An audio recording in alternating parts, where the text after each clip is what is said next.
Ja, her er min formel, jeg skal så finde A, B og C. Og ja, jeg har brugt den der formel der. Kommer jeg til at bruge. Ja, jeg har et A, som er lige med 2. Og B er minus 3. Og C er så 1. Og så skal jeg finde diskriminanten, og der har jeg så den her formel, der står her til det. Og ja, så sætter jeg bare det ind, jeg kender. Kender så...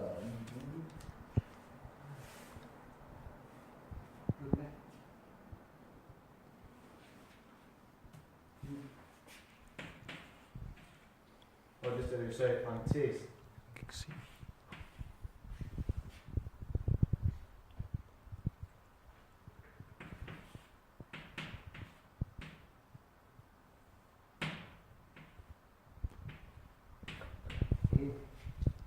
Og det giver så en her allerede regnet ud på forhånd. Ja, og så når det giver et positivt tal, så har vi flere løsninger. Så vi har en formel mere herovre, som vi så kan bruge til at finde de 2 løsninger. Og her skriver jeg de tal, jeg kender igen. Så sætter vi bare tal ind, som vi kender her. Minus 3. Så starter vi med at tage plus. Kvadratgrund af d. Så det er regnet ud her, og den var 1. Divideret med 2 gange med a, som også var 2. Og den har jeg regnet ud. Den giver så 1. Ja, og så skal vi finde nummer 2 løsning, og der er det også bare samme formel. Og så bare minus i stedet for. Så vi kan tage det ind, vi kender. Minus 3 minus kvadratgrund af 1 divideret med 2 gange med 2. Og den giver også 1. Her har jeg så skrevet min formel op igen. Så skal jeg finde A, B og C. Kan jeg lige...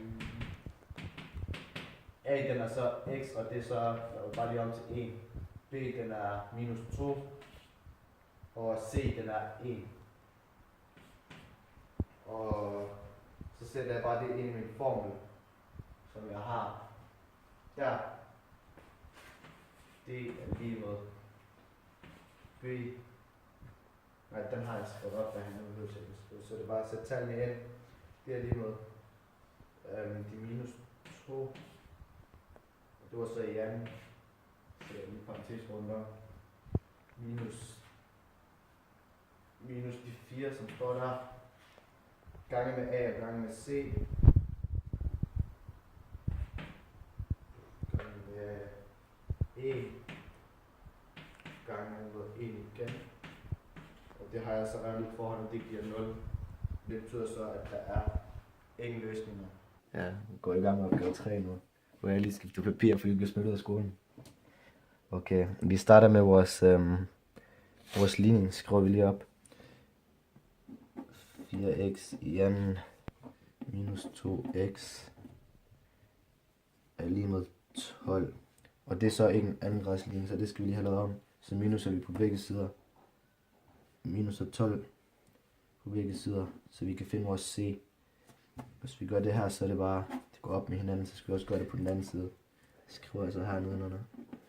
4x i anden minus 2x minus 12 er lige med 0. Nu kan vi så gå videre til at finde vores a, b og c. Vores a er lige med 4, b er lige med minus 2, og c er lige med minus 12. Så nu skal vi finde vores diskriminant, og der bruger vi så vores ligning, jeg har skrevet her.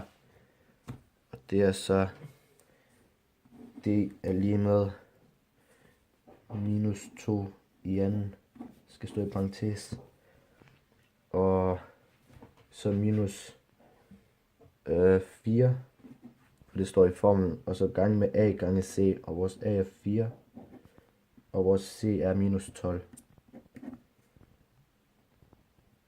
Og det skal også stå i parentes.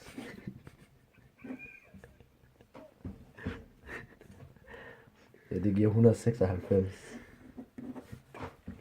Ja, det er så et positivt tal, så har vi 2 løsninger. Og så skal vi bruge vores tredje formel til at finde de 2 forskellige løsninger. Så sætter vi også bare de tal ind, vi kender igen. Og der står her i formen minus b plus eller minus kvadratrund af d, vores minus b gange vores minus 2, som vores b er. Det er et positivt tal. Så det giver 2 gange, nej,